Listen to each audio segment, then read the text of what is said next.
Tu travailles, tu gagnes de l'argent, mais tu ne concrétises jamais tes projets. Tu ne sais pas où part ton argent ou pire même, tu stresses à l'idée de regarder ton compte bancaire.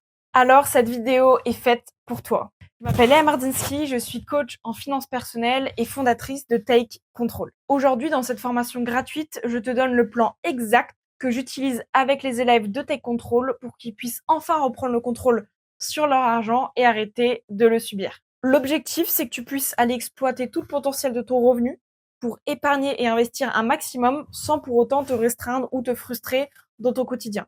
Tu n'es pas forcément dépensier, tu n'es juste pas structuré dans ta gestion financière. Mais ce n'est pas forcément de ta faute. En France, on nous apprend à être un salarié, à recevoir un salaire, mais on ne nous apprend pas à gérer notre argent. Si maintenant je te pose la question de combien d'argent sort de ton compte bancaire chaque mois, tu serais incapable de me répondre. Et ça, c'est grave.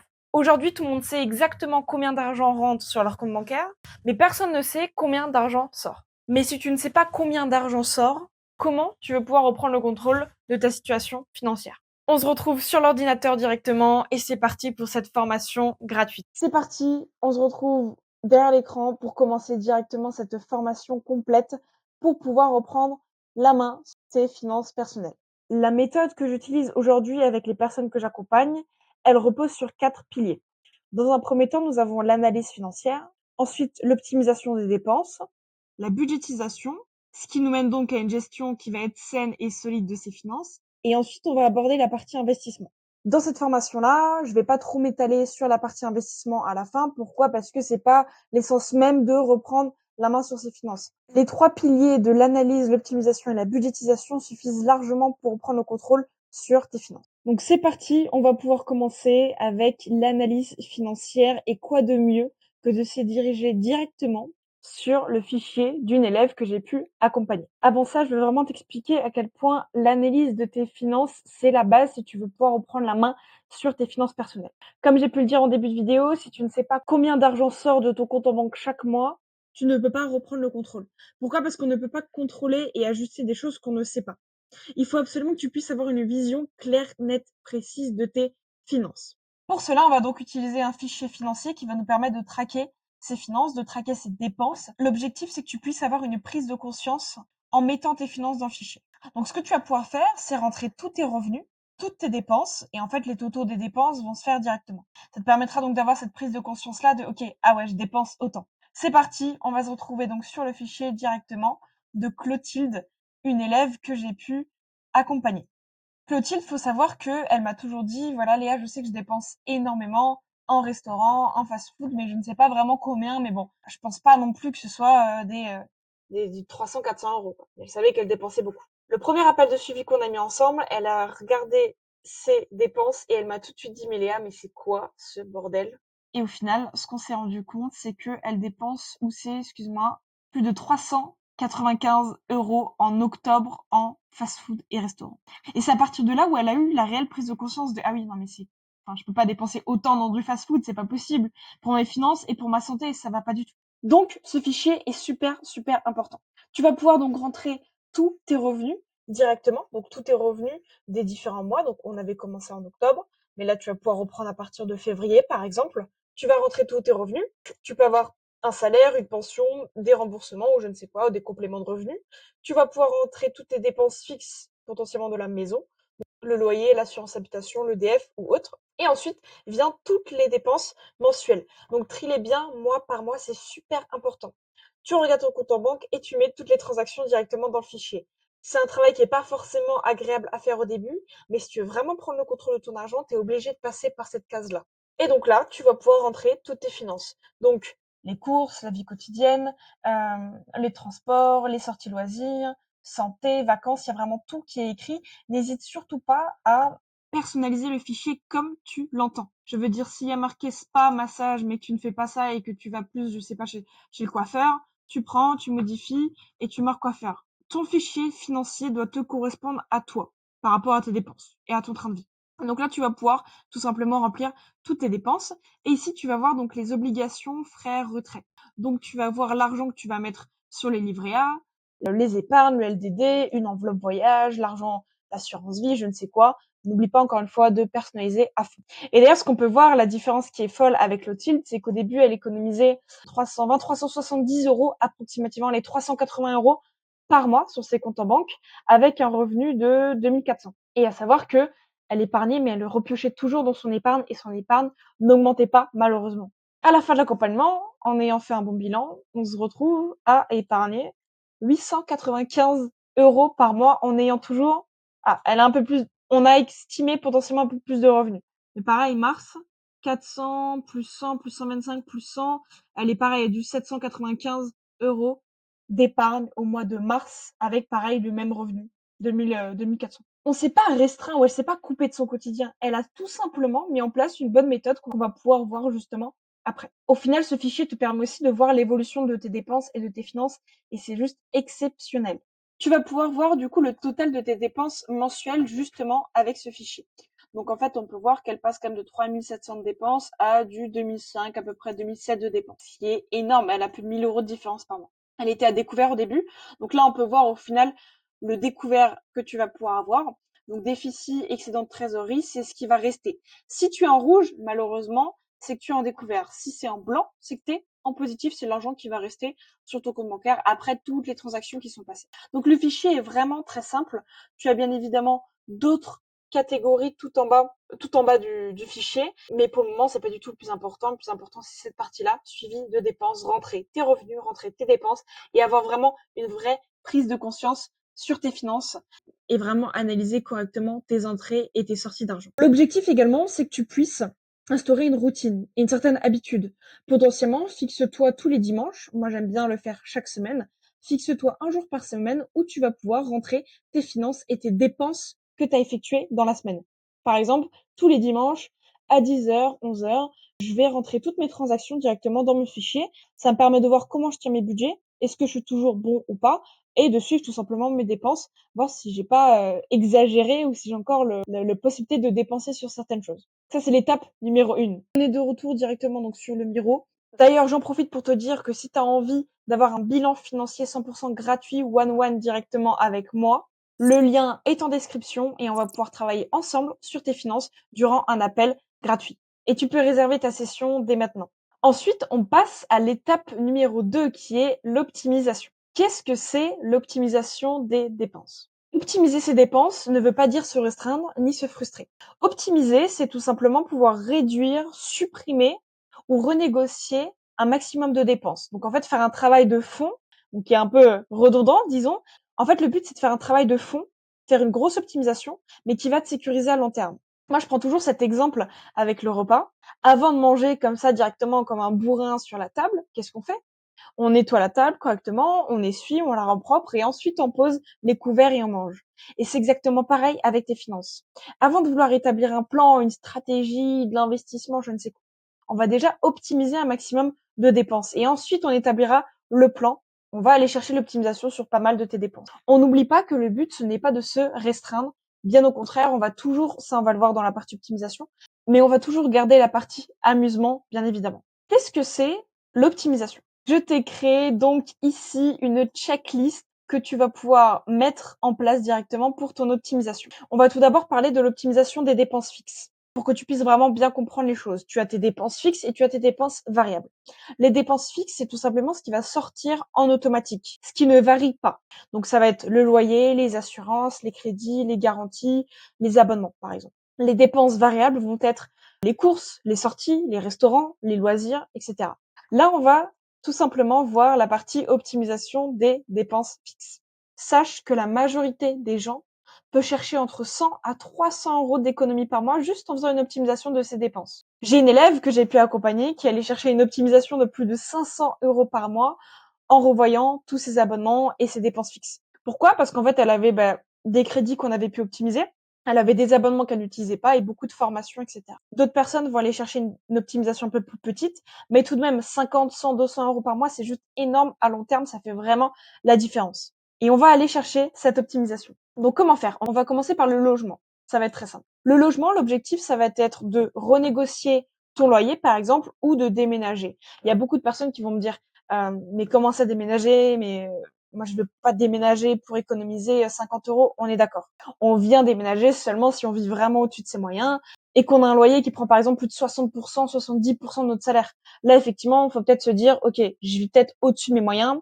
Je veux dire, c'est toi qui as le contrôle de ta vie, c'est toi qui as le contrôle de où tu vis, de combien tu dépenses. Beaucoup de personnes s'endettent ou s'imposent des conditions de vie parce qu'elles pensent que c'est une obligation alors que ce n'est pas du tout le cas.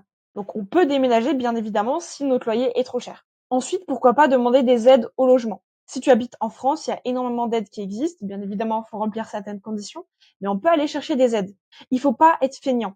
Il faut aller faire ce travail-là et il faut aller chercher. Ensuite, pour tout ce qui va être eau, électricité, gaz, EDF, on peut aller comparer chez certains fournisseurs, mais ce que tu peux faire également, c'est tout simplement la réduction, par exemple chez EDF. Faire toujours attention, parce que souvent ils nous donnent des grosses réductions, mais c'est à la fin de l'année qu'ils nous disent «Ah mais du coup vous avez pas assez payé, hop, facture fin de l'année», et ils nous rajoutent beaucoup. Donc on peut aller chercher des réductions sur EDF. Par contre, faites pas des réductions de 100 € ou je ne sais quoi, ce sera bien trop, et à la fin de l'année vous aurez une grosse facture assez salée. Donc voilà ce que vous pourrez faire pour votre optimisation du logement. Ensuite, il y a tout ce qui va être santé et impôts. N'hésite pas à regarder toutes les déductions fiscales possibles.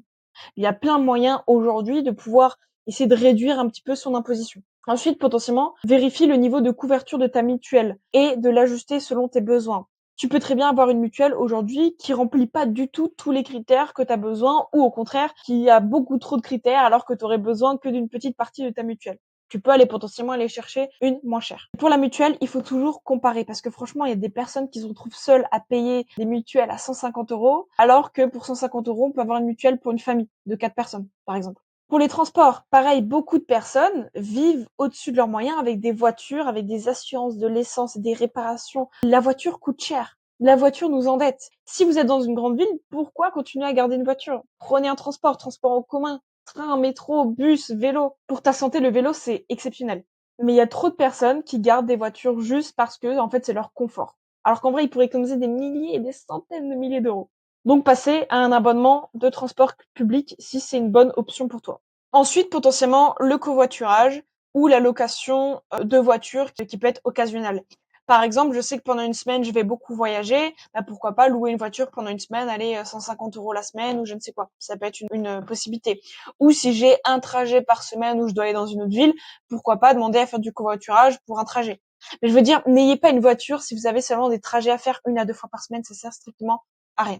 Enfin, bien sûr, tout dépend de plein de choses, bien évidemment. Ce sont des conseils, c'est pas une généralité, chaque situation est différente, bien évidemment. Ensuite, on passe aux frais. Combien de personnes a des frais de 10, 15, 20, 30 € par mois qui ne voient peut-être même pas passer sur leur compte en banque? D'où l'intérêt de faire l'analyse au début avec ton fichier pour regarder quels frais sortent de ton compte bancaire. Il y a trop de personnes qui ont des cartes bancaires à 10, 15, 20 € alors qu'on peut trouver des cartes bancaires à 3, 4 € et qui correspondent exactement à ce qu'on recherche. Va optimiser ta carte bancaire ou du moins tes frais de carte bancaire. Il y a aussi des banques qui te prélèvent comme ça des frais de temps en temps, tu ne sais même pas pourquoi.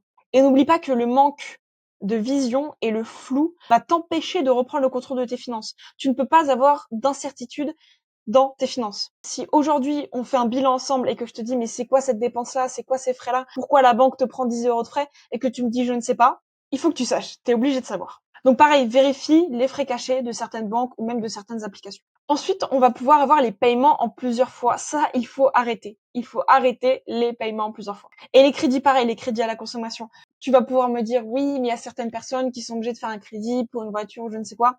Oui et non. Encore une fois, je suis d'accord, ça peut dépendre de plein de circonstances, de plein de choses. Mais moi, je reste toujours dans ma valeur que on est maître de sa vie, on est maître de ses finances, c'est nous qui dirigeons et qui choisissons. D'accord? Maintenant, effectivement, il y a des personnes qui vont être obligées d'avoir une voiture, qui ont strictement 0 € sur leur compte en banque, c'est obligé, c'est nécessité, on va aller faire un crédit, bien évidemment. Mais on va pas aller faire un crédit sur une voiture neuve qui sort de concession à 20 000 balles, 30 000 balles. J'ai travaillé dans l'automobile, donc je sais que la voiture, quand elle sort de concession, elle perd directement 20 à 30%. Acheter d'occasion, acheter une voiture fiable, d'occasion, pas très chère. Il y a des voitures très bien, à 5 000 €, 4 000 € qui suffisent largement pour les trajets qu'on veut effectuer. Donc, ne faites pas de crédit à la consommation pour n'importe quoi, mais ça, je pense, ça va être le sujet d'une autre vidéo sur les crédits. Les paiements en plusieurs fois, on arrête, d'accord? On va supprimer tous ces paiements en plusieurs fois et on va arrêter d'en prendre. Pourquoi? Parce que beaucoup de gens pensent que c'est super avantageuse, mais en réalité, c'est une dette. Tu t'endettes à faire des paiements en plusieurs fois. Et beaucoup de paiements en plusieurs fois à des frais cachés également. Ensuite, pour les crédits, il faut établir un plan de remboursement de dette. Ça, je vais pouvoir le voir avec mes élèves également dans l'accompagnement Take Control. On a une grosse partie accès dette et plan de remboursement de dette. On va pouvoir analyser donc quels sont tes crédits, quelles sont tes dettes, les taux de chacun, leur date de fin également, pour pouvoir établir le meilleur plan possible pour tes dettes. Par exemple, je sais pas, tu as 3 dettes, on va définir laquelle rembourser en première, laquelle en deuxième, laquelle en troisième, mais surtout d'une manière stratégique, comment je vais pouvoir les rembourser. Est-ce que j'épargne, j'investis, mais du coup, est-ce que je peux épargner et à la fois rembourser mes dettes ou pas? On va voir vraiment tout ça ensemble dans l'accompagnement. Et c'est vraiment ici où tu vas devoir, donc pour cette partie optimisation, revoir tes crédits et tes prêts. Est-ce que tu n'as pas une possibilité potentiellement sur du court terme de rallonger le temps de tes dettes, mais au moins que tu aies des mensualités qui soient un petit peu plus minimisées pour aller épargner et rembourser tes dettes, par exemple? Ça peut être une idée. Mais voilà, tu as plein de solutions aujourd'hui pour pouvoir optimiser tout ça. Ensuite, forcément, les abonnements pour les dépenses fixes. Donc là, on a une solution qui est juste exceptionnelle. Réduire les coûts de tes abonnements avec le site Split. Split, c'est un site exceptionnel qui te permet d'avoir plein d'abonnements, donc comme Netflix, Spotify, Amazon Prime, tout ce que tu veux, pour beaucoup moins cher que le prix du marché. Pourquoi? Parce que ça va tout simplement être des personnes qui vont pouvoir partager leur abonnement. Moi, j'utilise Split depuis 3 ans maintenant, c'est exceptionnel. J'ai YouTube Premium pour 4 euros, 3-4 euros, alors que ça coûte bien plus. Faut faire attention parce que si on va sur Split, on sera tenté d'aller prendre plein d'autres abonnements, donc faire attention à ça. Mais si aujourd'hui tu as des abonnements comme YouTube Premium, Spotify, Deezer, Disney+, je ne sais quoi, prends-les directement sur Split, tu vas économiser des dizaines et des dizaines d'euros par mois. Également, revoir ces abonnements, les abonnements que je n'utilise plus, pourquoi je vais les garder? Et puis également, tout ce qui va être téléphone, Wi-Fi, applications, jeux vidéo, les services comme les salles de sport ou autres, pouvoir vraiment revoir tous ces abonnements-là et se poser la question, est-ce qu'ils me correspondent toujours? Est-ce que je les utilise ou pas? Et si je veux garder cet abonnement-là, est-ce qu'il n'est pas moins cher ailleurs? Bien évidemment, le but, c'est pas d'optimiser pour optimiser. Il faut optimiser en gardant à l'esprit que il faut toujours optimiser, mais en étant toujours aligné avec ses propres valeurs. Je veux dire, je vais pas prendre un service moindre qui me correspond beaucoup moins pour économiser 10 euros, alors qu'en réalité, 10 euros de plus, j'ai un service bien mieux qui me correspond mieux et qui correspond plus à là où je veux aller. N'économise pas pour économiser. Économise surtout, mais en restant aligné à tes valeurs. Et pour finir, sur cette partie optimisation des dépenses fixes, on arrive sur les assurances et les garanties. Donc là, tu vas pouvoir faire la révision de tes contrats d'assurance, que ce soit des contrats d'automobile, de moto ou d'habitation. Donc revoir vraiment tous ces contrats d'assurance, encore une fois, est-ce qu'ils me conviennent toujours ou pas. Tu peux aussi potentiellement renégocier ou regrouper certaines assurances et supprimer les assurances doublons inutiles. Aujourd'hui, il y a plein d'élèves que j'ai accompagnés et je me rends compte qu'ils ont des garanties et des assurances qui sont pratiquement les mêmes choses. Ils vont souscrire à une garantie alors que leur assurance prend déjà une bonne partie de ce que prenait la garantie. Donc en fait, fais vraiment attention parce que tu peux te retrouver avec une assurance qui couvre la même chose qu'une autre, par exemple. Donc voilà pour cette partie optimisation des dépenses fixes. Si tu as besoin de la checklist ici, n'hésite pas à m'envoyer un message sur Instagram et je vais pouvoir te l'envoyer directement. Ensuite, on va pouvoir parler de la budgétisation. Il faut vraiment comprendre avec l'optimisation, l'argent, tu l'as déjà. C'est juste que dans la plupart des cas, il faut plus aller le chercher. Au niveau de l'optimisation des dépenses variables, on va pouvoir en parler, mais directement dans la partie budgétisation. Tu vas comprendre pourquoi. Je vais te montrer comment tu vas pouvoir budgétiser tes finances, budgétiser tes mois avec le fichier que je t'ai présenté tout à l'heure. Comment tu peux budgétiser avec ton fichier financier? C'est vraiment très simple et c'est ce qu'on a pu faire ici avec les petites cases en rose. Et tu vas vite comprendre pourquoi. Quand ton mois va démarrer, ce qu'il va falloir que tu fasses dans un premier temps, on est fin mars par exemple, on arrive en avril, qu'est-ce que je fais? Je mets la prédiction de mon salaire. Ok, là on avait mis en rose 2600 euros, c'est la prédiction du salaire. Pourquoi on le met en rose? Parce que c'est une prédiction, c'est pas ce qui a été mis directement sur le compte. C'est pas encore sûr, c'est une prédiction. Ensuite, comment tu vas pouvoir faire pour budgétiser? Tu vas rentrer directement toutes tes dépenses sur du mois. Ok, donc j'ai le loyer, j'ai l'assurance, etc. Ça, je te le présente juste après. Tu mets toutes les dépenses sûres à 100 000% qu'elles sortent. Donc la plupart du temps, ça va être des dépenses fixes. Voilà, mon téléphone, iCloud, ça part, etc. Et je sais pas, j'ai peut-être 5 euros de frais bancaires qui sortent. J'ai 50 euros sur mon assurance vie qui vont sortir chaque mois, peu importe. Tu mets toutes les dépenses qui vont sortir sur ton mois d'avril. Les dépenses fixes dans un premier temps. Pour tes dépenses variables, on va les mettre en rose, une autre couleur. Alors, c'est ma façon de faire, c'est la façon que j'utilise avec mes élèves et ils adorent. Maintenant, si tu veux pas le mettre en couleur, il y a aucun problème.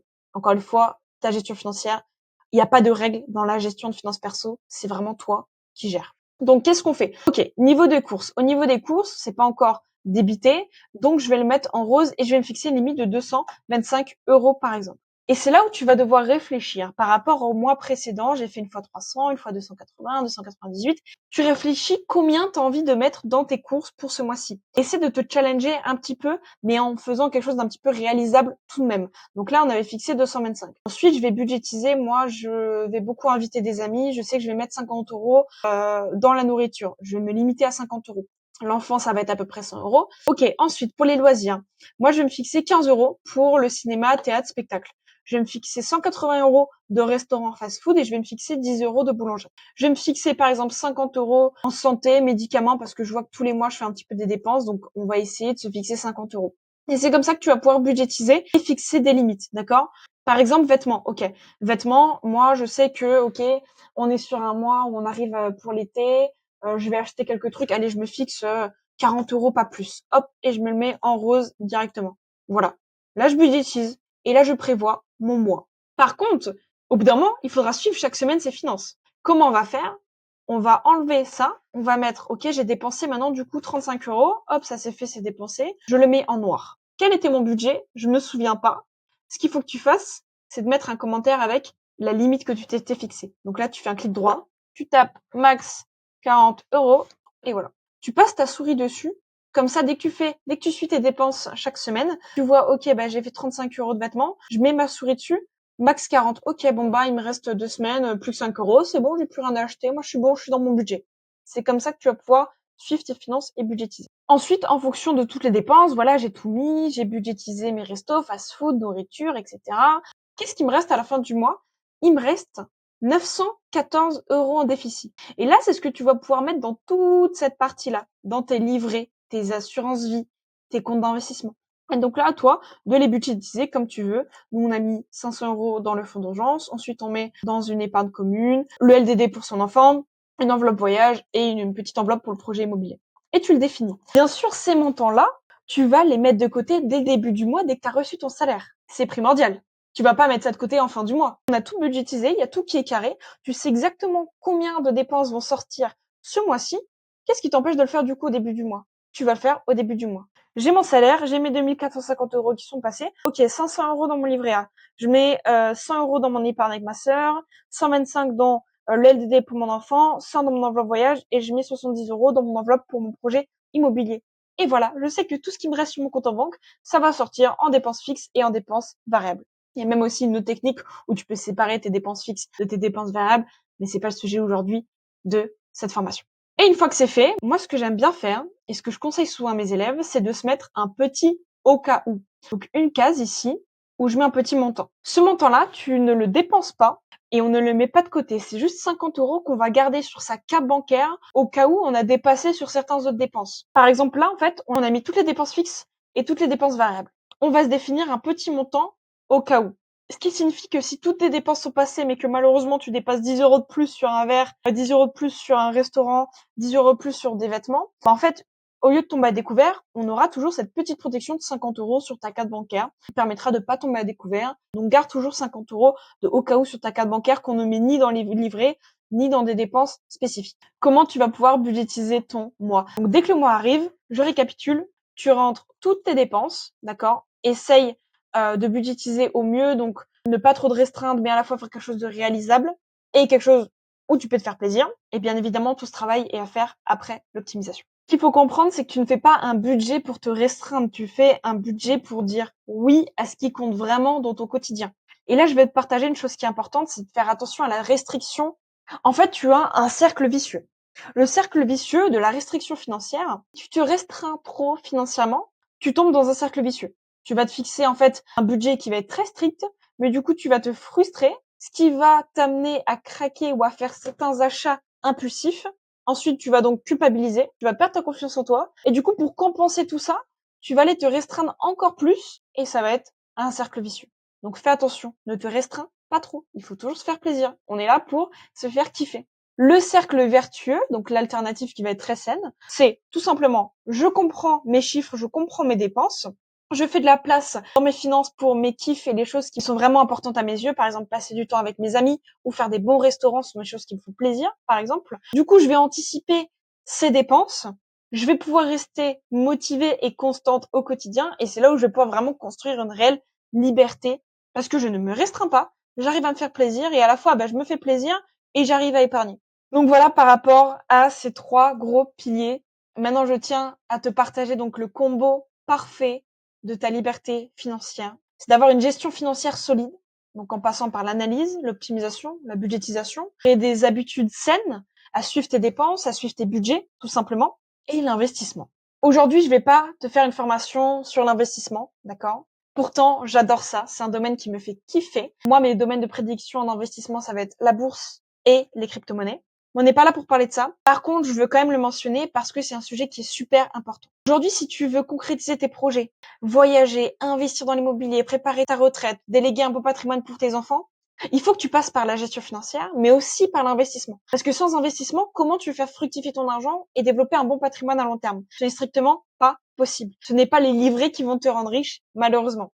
Les livrets sont là pour avoir de l'argent liquide à court terme si tu en as besoin. Donc, par exemple, j'ai un gros imprévu qui arrive, je vais utiliser mon fonds d'urgence, donc l'argent de mon livret du fonds d'urgence pour pouvoir combler l'imprévu qui est arrivé. Ou par exemple, j'ai besoin d'un apport immobilier, au moins j'ai du cash sur mon livret directement, je vais pouvoir investir et j'ai mon apport immobilier. Mais les livrets ne te rendront pas riche. Il faut que tu puisses investir ton argent. Il faut que tu apprennes, il faut que tu puisses avoir des connaissances et des compétences pour investir ton argent, c'est primordial. Si tu as des rêves, des ambitions, tu veux concrétiser des vraies choses, il faut investir ton argent. Et ça, ce sera potentiellement le sujet d'une autre vidéo. En fait, l'investissement, c'est tout simplement la suite logique une fois que tu as acquis une bonne gestion financière. On n'investit pas avant d'avoir une gestion financière. On investit après qu'on a une bonne gestion financière. Pourquoi? Parce que investir ton argent alors que tu n'as pas une bonne gestion financière, c'est comme si tu construis une maison sur des fondations qui sont fragiles.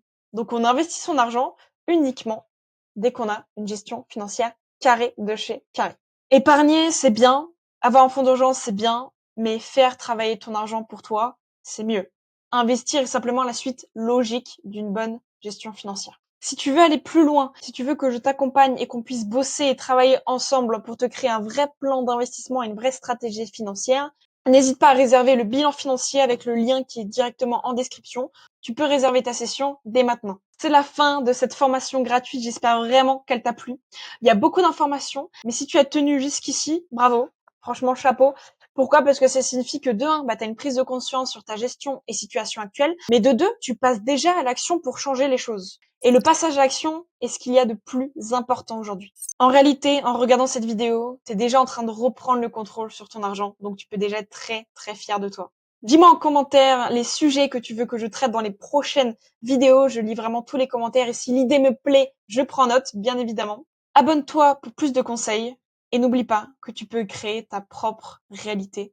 Alors reprends le contrôle dès aujourd'hui. C'était Léa et on se dit à bientôt.